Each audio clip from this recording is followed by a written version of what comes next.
Hi everyone, నేను మీ సింధుని. Welcome to our channel passion and fashion by Sindhu. ఇవాల్టి వీడియోలో బంగాళదుంప ఫ్రైని ఎప్పుడు ప్రిపేర్ చేసినా కూడా అస్సలు అంటుకోకుండా ముక్క అనేది ఎలా చేయాలో చాలా ఈజీగా చూపిస్తున్నానండి.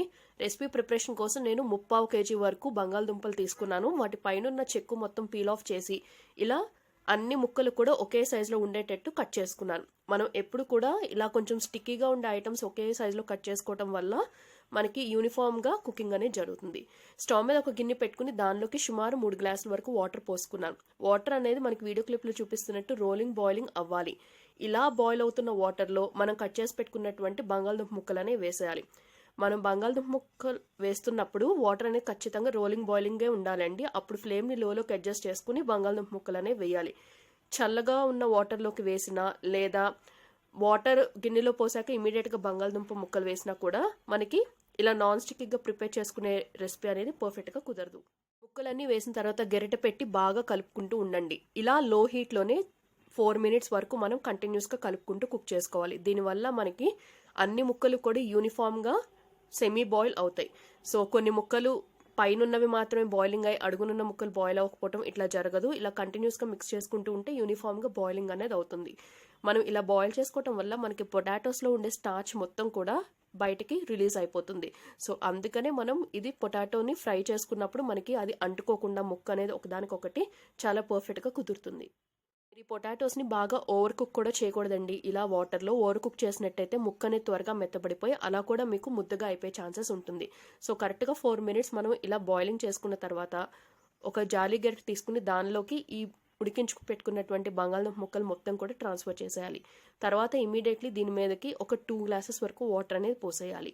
ఇలా పోయటం వల్ల మనకి ముక్కలు అనేది ఎడిషనల్గా కుక్ అవ్వకుండా ఉంటుంది. సో ఈ వాటర్ పోయటం అనేది అస్సలు స్కిప్ ఆఫ్ చేయొద్దు, లేదా ఆ వేడికి ముక్కలు అనేవి మరికొంచెం మెత్తబడే అవకాశం ఉంటుంది. సో ఖచ్చితంగా నార్మల్ రూమ్ టెంపరేచర్లో ఉన్న వాటర్ ఆర్ఎల్స్ కోల్డ్ వాటర్ పోసేయాలి ఈ బంగాళదుంప ముక్కల మీదకి. పోసేసిన తర్వాత ఎక్సెస్ వాటర్ మొత్తం కూడా డ్రైన్ ఆఫ్ చేసి పక్కన పెట్టేసుకోండి. ఈ రెసిపీ ప్రిపరేషన్ మీరు కావాలంటే నాన్ స్టిక్ ప్యాన్లో కూడా చేసుకోవచ్చు. నేనైతే అల్యూమినియం ప్యాన్లో చూపిస్తున్నాను. మీరు అల్యూమినియం ప్యాన్లో ప్రిపేర్ చేసినా కూడా ముక్క అనేది ఒకదానికొకటి అంటుకోకుండా ప్యాన్కి స్టిక్ అవ్వకుండా పర్ఫెక్ట్గా వస్తుంది ఈ విధంగా చేసినట్టయితే. ఇందులోకి ఒక 2 tablespoons వరకు ఆయిల్ వేసుకుని ఆయిల్ హీట్ అయిన తర్వాత జీలకర్ర, ఆవాలు, శనగపప్పు, మినప్పప్పు అన్ని 1 teaspoon చొప్పున వేసుకుని ఒక 1/2 teaspoon పసుపు కూడా వేసుకోవాలి. తర్వాత కచ్చాపచ్చగా దంచుకున్నటువంటి వెల్లుల్లి రెబ్బలు ఆరల్స్ బాగా సన్నగా తరిగినటువంటి వెల్లుల్లి రెబ్బలు ఒక 2 teaspoonల వరకు వేసుకోవాలి. మీరు వెల్లుల్లి రెబ్బలు క్వాంటిటీ కావాలంటే మరికొంచెం కూడా పెంచుకోవచ్చండి. సో పోపు మొత్తాన్ని కేవలం లో హీట్లోనే బాగా ఫ్రైయింగ్ అనేది చేసుకోండి. వన్స్ పోపు ఫ్రై అయిపోయిన తర్వాత ఇందాక ఉడికించి వడకట్టుకుని పెట్టుకున్నటువంటి బంగాళదుంప ముక్కలు మొత్తం వేసేయండి. ఇప్పుడు ఒకసారి బాగా కలుపుకోండి. త్రూఅవుట్ ద కుకింగ్ ప్రాసెస్ ఫ్లేమ్ని లోలోనే ఉంచుకోండి. మీడియం ఆర్ఎల్స్ హై ఎట్టి పరిస్థితుల్లోనూ మీరు అడ్జస్ట్ చేసుకోవద్దు. ఒకసారి బాగా కలుపుకున్న తర్వాత రుచికి సరిపడా సాల్ట్ అనేది ఈ స్టేజ్లో యాడ్ చేసేసుకోండి.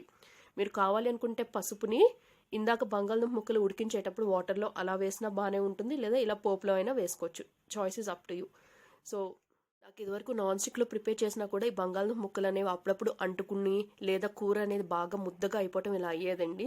సో నేను లాస్ట్ ఒక 2 times నుంచి ఇలా ట్రై చేస్తున్నాను. అప్పటి నుంచి నాకు ఇలా స్టిక్కీగా అవ్వకుండా ఇలా ఉంటుందన్నమాట. ఇప్పుడు ఇందులోకి కొన్ని కరివేపాకులు వేసుకున్నాను.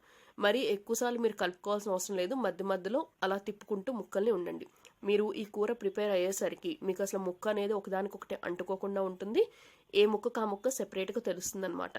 చాలామంది బంగాళదుంపలతో క్రిస్పీగా ఫ్రై తినడానికి ఇష్టపడతారు. But most of them face చేసే మేజర్ పాయింట్ ఇదే. ఇక్కడే మనకి ముద్దగా అయిపోవటమా లేదా పర్ఫెక్ట్గా కుదురుతుందా అనేది కంప్లీట్గా డిపెండ్ అయి ఉంటుంది. సో ఇప్పుడు రుచికి సరిపడా కారం కూడా వేసుకుని బాగా కలుపుకుని ఒక 2 minutes పాటు లో హీట్లోనే అలా ఉంచేసుకోండి.